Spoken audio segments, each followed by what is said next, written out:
Welcome to Vampires and Mermaids. I'm Erin. I'm Risha. And what are we talking about today, Risha? So today I'd like to tell you a story from the US of A. Oh, she printed things. I did print things because there was a lot of randomness that I wanted to not write down and just pull. I mean, I'm going to be reading off my phone later, so I get it. Fair. So we are going to Exeter, Rhode Island. Cemetery plot number 14. Rhode Island, the smallest geographical state in the U.S.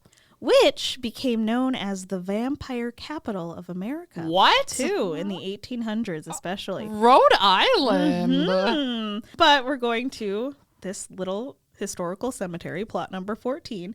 It's still around today. Ooh. It's this tiny, tiny little cemetery that has a lot of overgrown stones, and it has 25 people buried there. I love, have you been watching the people who clean gravestones and stuff on TikTok? I have not on TikTok, but that's what got me into the D2 solution because it kills lichen, and a lot of people use that to clean graves, and that is my dream. I would love to go clean graves, especially with D2 and a toothbrush. That's fair. I even enjoy those videos Right? because it's so satisfying. It's so satisfying. Yes. Okay, so that's what I'm picturing.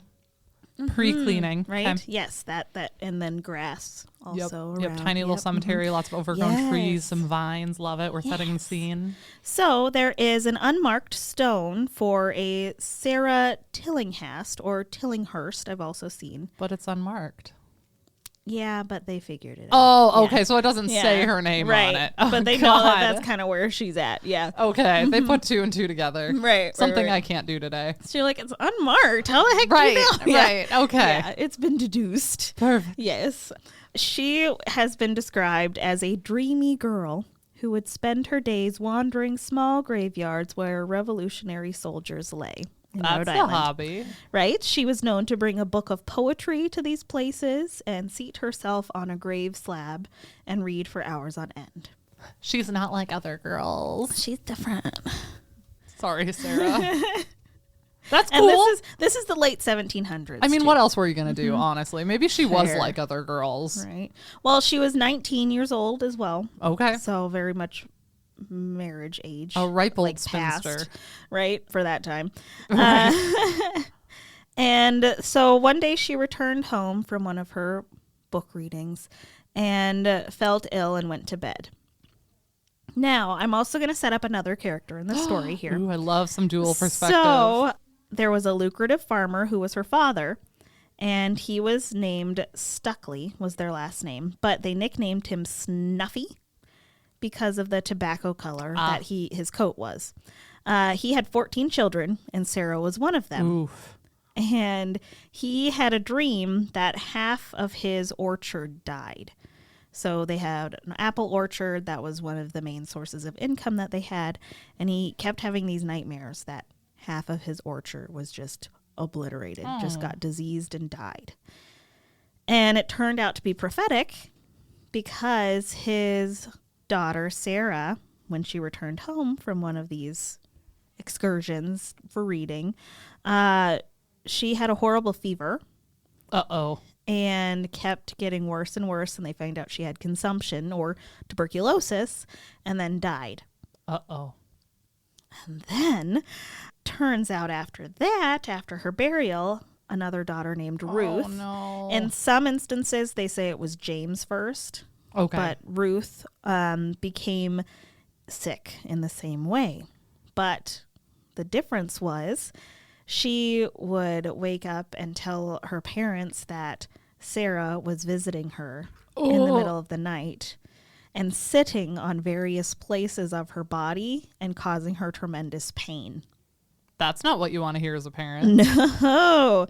And there are also some tales where they say she was telling them how cold she was and how they needed to keep warm, or she was saying how cold she was and she needed them to come with her to help her. But a lot of nightly visits to Ruth and James were the first two that are named. But then there was also another boy named Anstis, Aunstis. I don't know that name.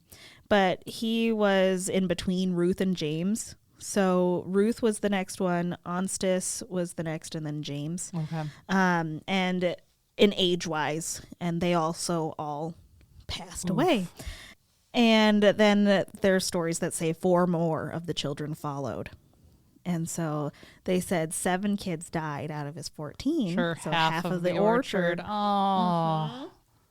And then the wife and mother, her name was Honor, she and her other son started experiencing this as well. Oh, no. And that was when they got the neighbors involved. Oh. And we're like, we got to do something. And so they had been hearing a lot of the European stories about vampires at that time. And we're like, it's got to be a vampire. This has got to be what's going on. The nightly visits, and then they die, and they become pale and die. And so they went and exhumed all of the children that had already died. Oh, that's not traumatic. Right?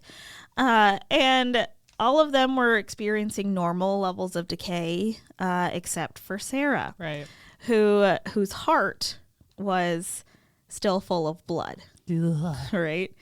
So they took out her heart and burned it on a rock. Oh. So one of the articles that I read about this said that she was the eldest daughter, but she wasn't. There was another daughter older than her who some stories say that she came to help take care of the kids. Her name was Hannah. She had been married already, Sure. but she came back to help take care of the children that were getting sick. Right. And then didn't believe the whole stories with Sarah coming to them in the night, and then went home, and then she started experiencing no. it, and then died too. Oh.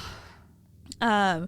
But that was one of the things that a story said, no, she was not the oldest. She died in 1799. There's like records of this person dying 1799. And then when you look at the records of that same year of that same family, there were only 4 children that died in total, if you're looking at records that were kept for the time. And the article that most people take the story from was published in 1888. Oh. So it's changed a bit from 1799 right. to 1888 through words of mouth and people going through more and more of it. And in the cemetery itself, most of the gravestones don't have a visible inscription or marker. But Honor's for sure did, because after they burned that heart, then Honor, the mom, got better. Oh. And the boy, though, was too far gone and did pass.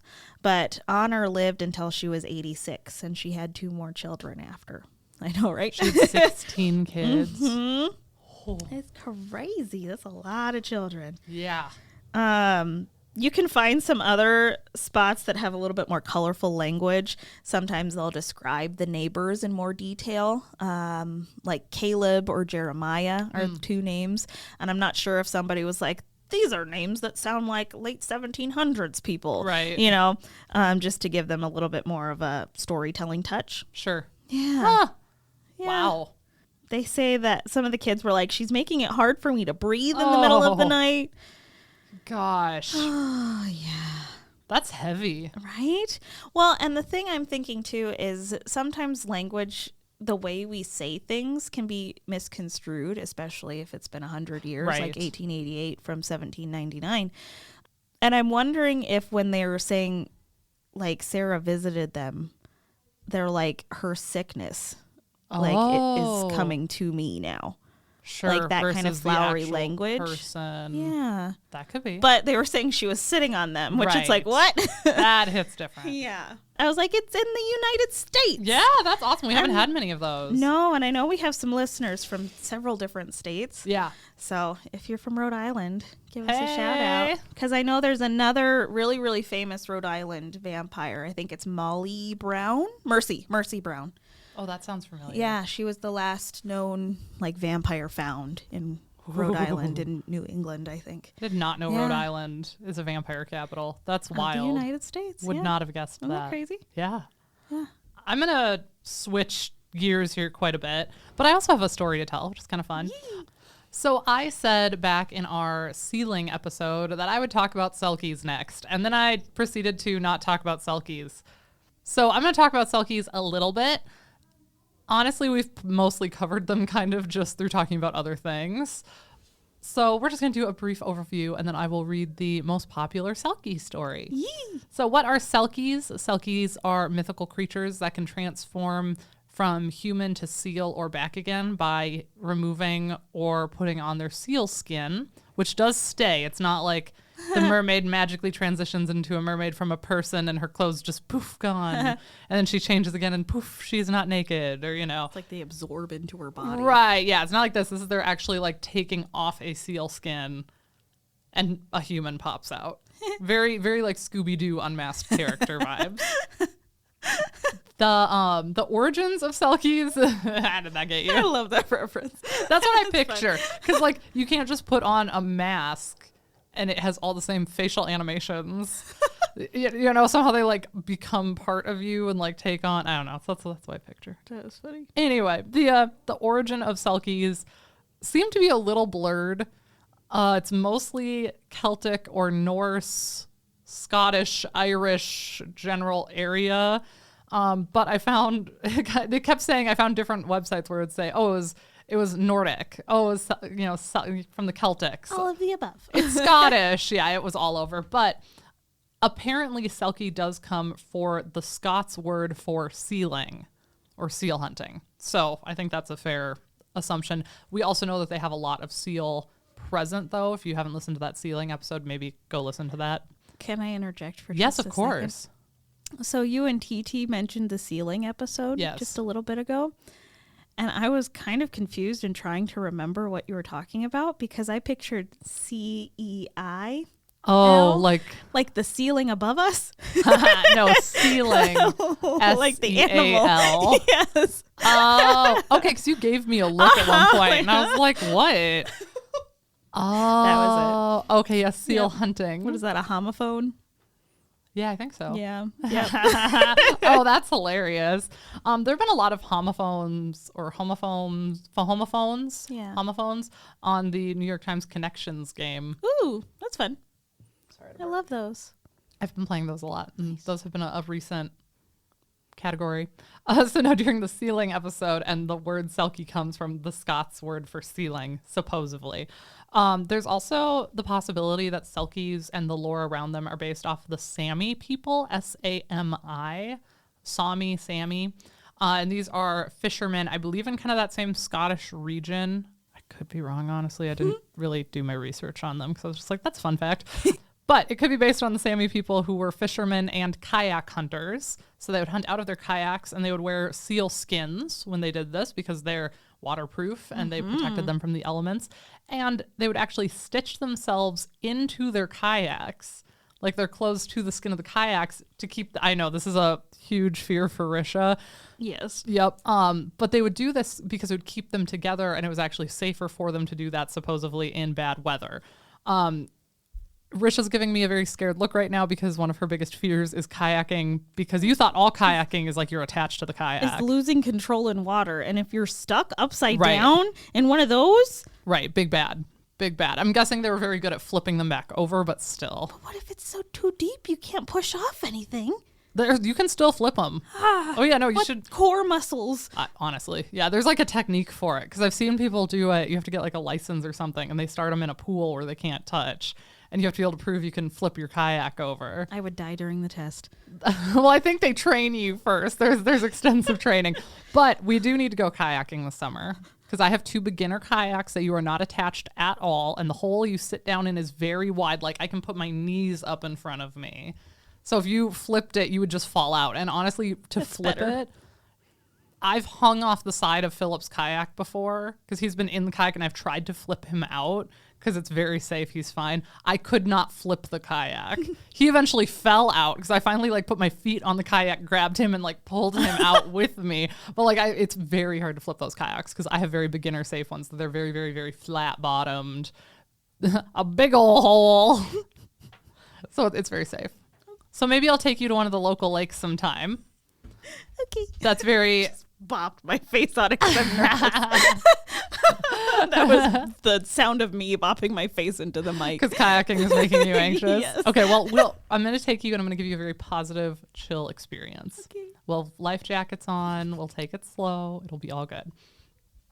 Anyway, I'm going to read the most common or famous Selkie story, the Selkie wife or bride. There are so many different versions of this. I just picked one that wasn't terribly long, to be honest. So I'm not saying every single fact is totally correct, but it's mostly an oral tradition that's passed down anyway. So I just, like I said, pretty much picked one of the first ones online. Thanks, northlinkferries.co. Ferries as in like the little boat. The man of Westness in North Ronaldsay, I thought of your cat when I said Ronald, went down to the shore one day to gather shellfish for bait for his fish hooks. Suddenly he heard the sound of laughter in the distance. He followed the sound and saw that it was a group of Selkie folk, sunning themselves on a flat rock. He knew that some seals could take off their human skin and become, he knew that some seals could take off their skin. I'm going to do that one more time. Human skin. That's not right. No. Okay, let's try this again. Do I need to leave that in? Oh, yes. Okay. Let's try that. I'll just repeat it correctly. Some reverse crap. He knew that some seals could take off their skin and become human. I hate reading out loud. You're doing great. I'm one paragraph in. And he could see their empty skins lying nearby. I think that sounds creepy AF. Ew. Yeah. The Selkie girls were beautiful, and Westness wanted to win one as his wife.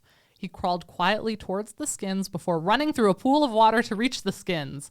The Selkie folk panicked, rushing to grab their skin and dive into the sea, but Westness was able to snatch one from the shore, and he walked home carrying it. Jerk. I think it would have been hilarious if he grabbed one of the guys. Because, I don't think you could tell. Unless it was a group of girls that were all But it said there. the Selkie girls were beautiful. Yeah. I don't know, you don't think they were both there? Maybe it was only girls. Because I think it'd be hilarious if you got, some hulking Selkie dudes. And he's like, crap. Yeah. Or he's like, ooh. Right, maybe he was into it. So he could hear the sound of sobbing behind him and turned around. There was the most beautiful woman that he had ever seen. She begged him to return her seal skin, as she couldn't return to the sea without it, but he refused. She had to live with him as his wife. Well, and he just grabbed a random one, too. Right. So it's like, oh, whichever one of you, I'll take any of you. Right. It's not that's even lovely. Yeah, I know. It just sounds like kind of a garbage human. That being said, the couple got on well, and she bore him 7 children, 4 boys and 3 girls, all as lovely as their mother. Aw. Things went well on the farm. Apparently, they live on a farm. And they had everything that they needed, but there was a sadness in her as she longed to return to her own folk in the sea. She would sit for hours gazing out to the sea with a faraway look in her eyes, and the tears would trickle down her cheeks. One day, Westness took his 3 eldest sons to the fishing. To the fishing. That is literally what it says. Fishing. To the fishing. He took his 3 eldest sons fishing. Maybe I should have picked a different story. The Selkie wife sent her 3 eldest children. I'm assuming it means 3 eldest daughters. If the 3 eldest sons went with him, Yeah. she then sent her 3 eldest children, who maybe were girls anyway. She sent her 3 eldest children to gather shellfish for bait. Her youngest girl was left at home as she had hurt her foot. The Selkie wife started to tidy the house, but really she was searching for her lost skin. Her little girl asked her what she was looking for. Her mother said that she was looking for a lovely skin to make the girl a pair of shoes to soothe her sore foot. The child smiled and said she knew where a bonny skin was hidden. The Selkie wife stopped what she was doing, frozen by the news, and asked where it was. Her daughter told her that when her dad thought she was asleep one day, he took a lovely silvery skin down from the top of the wall under the slope of the roof just above the bed. The Selkie wife ran to the place and took down her stolen skin. She kissed her child goodbye with tears in her eyes and ran down to the shore. She pulled on her skin with a cry of joy and dived into the sea. A large male seal swam to her and they met lovingly, for he was her Selkie husband. Oh, no. Does she have Selkie kids? It doesn't say. So the last of the story, last paragraph, and then we can talk about it.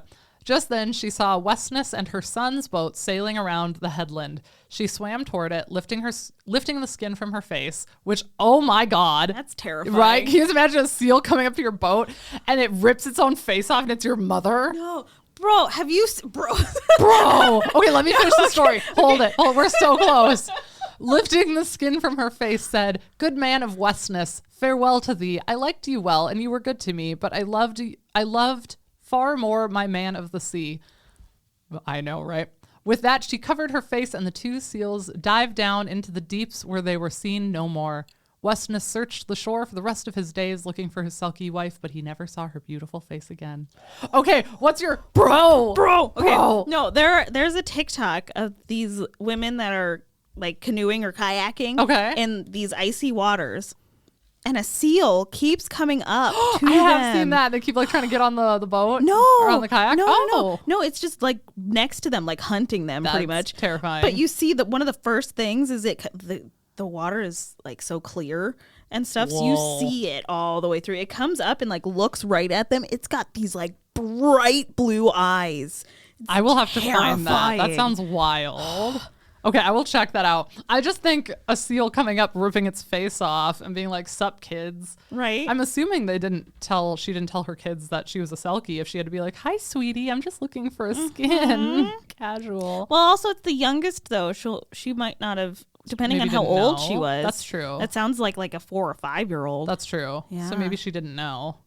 I don't know. I don't know if her other kids knew or not. She just leaves this little kid at home. Well, and she said goodbye to her 3 sons, but she had 3 other daughters too. She didn't say anything to them.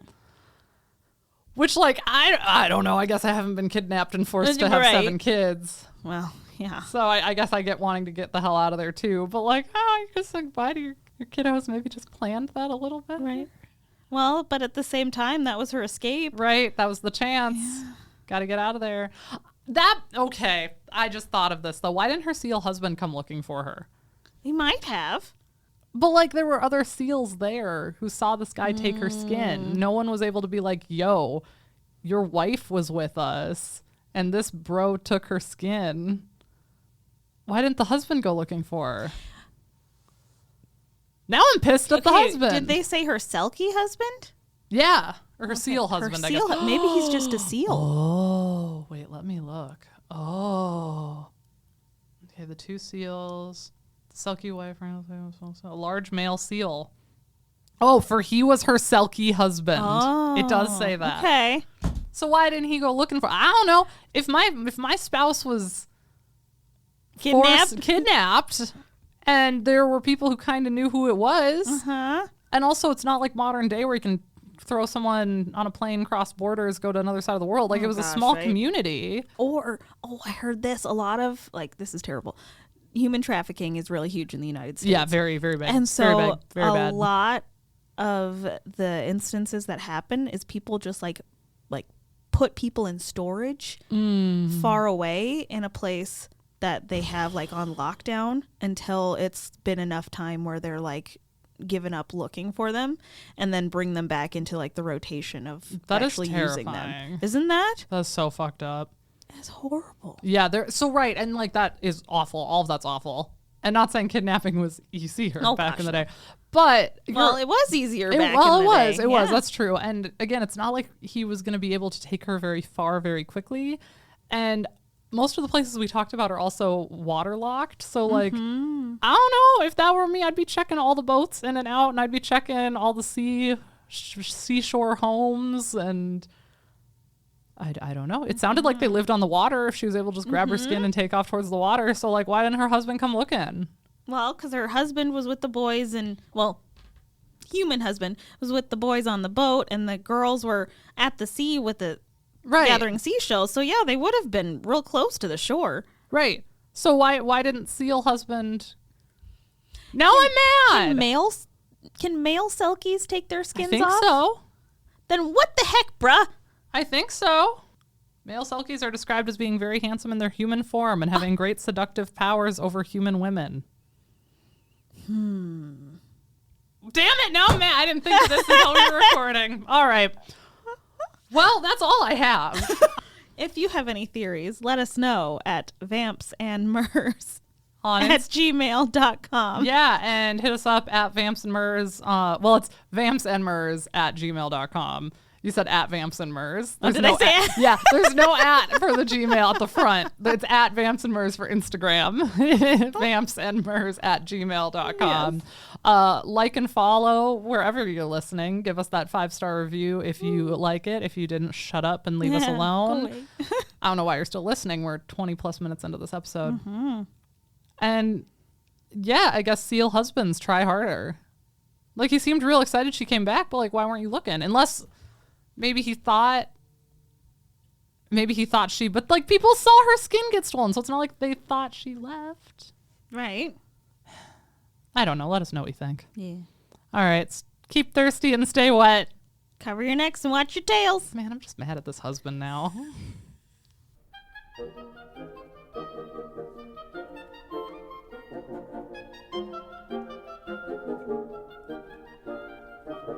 Obscurantism and obfuscation.